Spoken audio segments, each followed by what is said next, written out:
Every year, thousands of companies are losing money because they're working with a bookkeeper that sucks. And on this show, we're going to tell you stuff your bookkeeper isn't telling you to prevent that from becoming your reality. Stay tuned.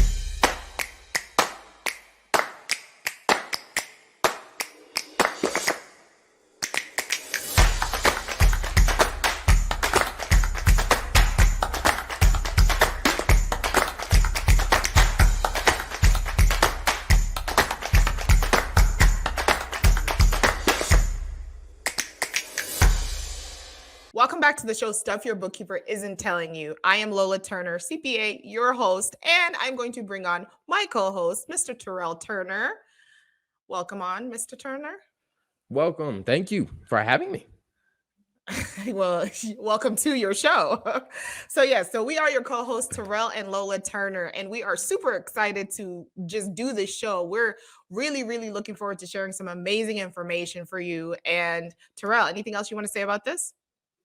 Yeah, I think this is a show that will really be a good one for a lot of business owners and also other accountants and bookkeepers because we've come across a lot of bookkeepers and a lot of accountants that they're just not really good at helping business owners. And we're going to address a lot of those problems because far too many people are losing money because they're working with someone who isn't good. And that's what we're going to talk about on this show.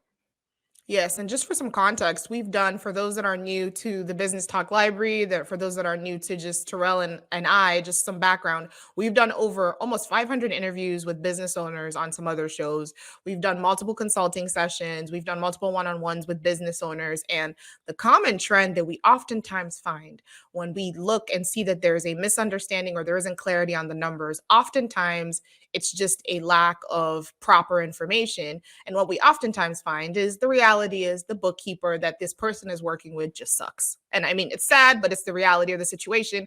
And so we created the show to really help educate and provide information for for business owners, not just law firms, but business owners that are $10 million or less in revenue. Because like Terrell, you and I know those typically tend to be the people that don't necessarily have an in-house team, right?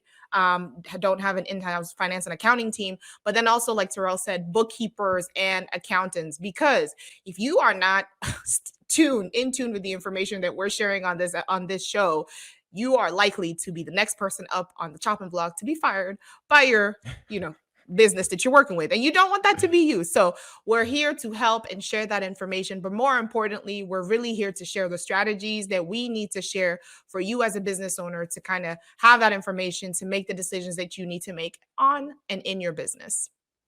One of the things that I'm very curious about, is your perspective that you mentioned about, accountants and bookkeepers possibly being on the chopping block is how many companies do you think, or what percentage of companies do you think need to actually like fire or end their relationship with the person that they're currently working with?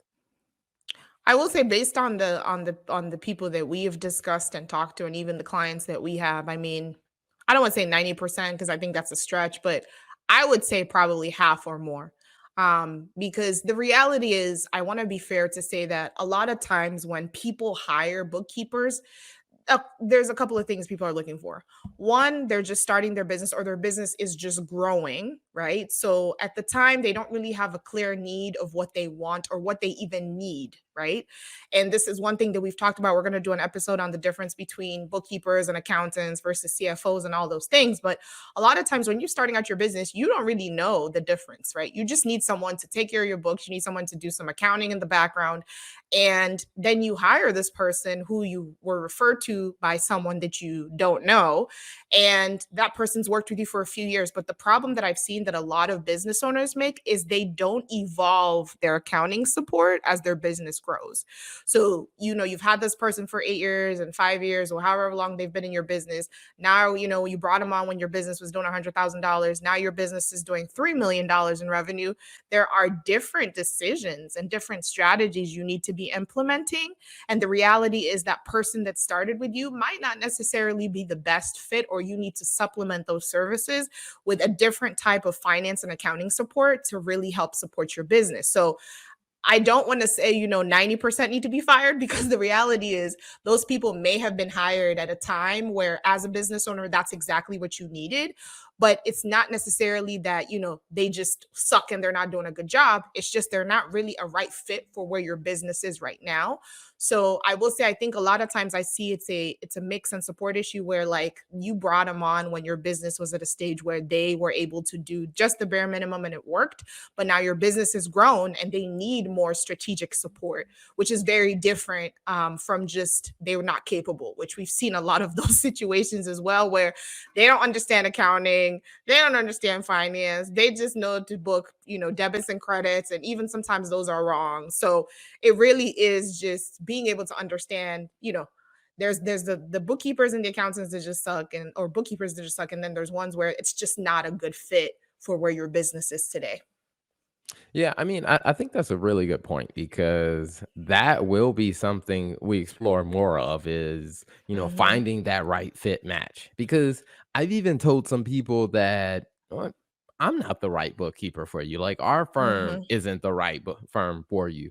And I think a lot of times bookkeepers and accountants, they aren't stable enough in their own business to be honest enough to tell you that because they're depending on you to pay them so that they can pay their employees or so they can sustain their lifestyle. But I do think once you start working with people who actually care about your business and care about their Mhm. business, I think you're going to get a lot more honesty. And I would say is don't be surprised if your bookkeeper comes to you and says, "Hey, you know what? Based on your type of business, I'm not the best fit to support your business where you are. Like you've outgrown me, or hey, it's time for you to work with someone different." Yeah, no, I agree with that 100%. And I think, honestly, speaking to the bookkeepers, if you're not in a position where you can do that or you don't think that way, then you're not really going to grow. I mean, that's my honest opinion, because you should be able to do, as a business owner, you want people to do what's in the best interest of your business, right? So you should be able to do what is in the best interest of the business owner that you're working with and you're supporting. So if you're not the best fit and you want to eventually be, then maybe it's time for you to take some courses, listen to this podcast. I mean, this is a good opportunity for you to really brush your skills up to be the best fit for your client, and even with that, you might not necessarily be what they need, and that's okay. There's so much diversity when it comes to business. And, like, for us, for example, we focus on law firms, agencies, like that's really what our niche and our focus is, and service-based businesses. But really, we might not be the best person for someone that's trying to, I don't know, launch a different type of business and a different type of industry that we don't necessarily have, experience or support in. So I think really being honest with yourself really enables you to excel at the areas where you are good at, because what you don't want to do is end up with a client that is has really high expectations and your delivery is like significantly below that, and you don't want to end up with dissatisfied customers because then they leave reviews and, like, it affects your business. Like, just be upfront and focus on the areas where your skill set is really the strongest. And if you feel like, hey, I want to do more, then you need to focus on brushing up your skills. And like I said, listen to this podcast is a good place to start. Awesome. Well, we're going to keep this one pretty short because what we really want to do is just give you a little bit of a taste of what to expect. And what that means is we're going to talk about things of when to fire your bookkeeper, why you should fire your bookkeeper. We're going to talk about things you should look for in a bookkeeper. Also, what are the types of analysis and what are the types of expectations you should put on bookkeepers, because something that we have definitely seen. And as we start to work with more businesses and we do consulting, one of the things that we realize that most business owners had no idea that they can actually set the terms with their Mm. bookkeeper, meaning like, hey, I need this, and this from you. And because they didn't know that they could ask for that, they were just settling for what they were getting. And, in many cases, the bookkeeper was willing to do it. The bookkeeper just didn't know that they needed it either. So we're going to talk about a lot of those things in this show. So stay tuned for more great episodes from the stuff your bookkeeper isn't telling.